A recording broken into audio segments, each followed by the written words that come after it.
Okay, so if you're like most women, you probably wear your makeup at least 5 days a week, if not more. But how often do you actually clean your makeup brushes? I'm going to show you how to clean your makeup brushes at home, quick and easy. I'm Kelly Mashpitz, your Tampa Bay beauty expert. First thing, you can get a brush cleaner, professional brush cleaner at most cosmetic counters.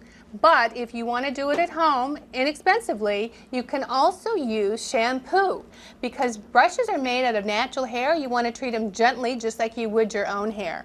So the first step is you're going to take a little bit of shampoo and place it into a tub of lukewarm water. You can also use your basin at home.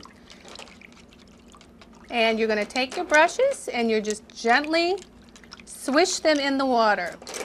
You can do a few brushes at a time. You don't want to soak the brushes for any long period of time because what happens is the water seeps down into the wood handles and it can damage them.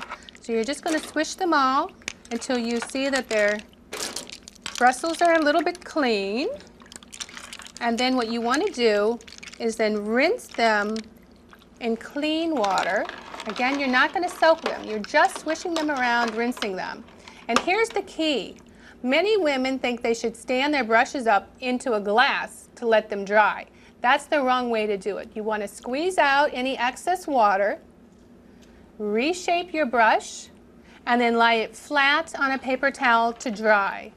Never want to use any heat on your brushes. Don't use your blow dryer. And you never want to stand them up.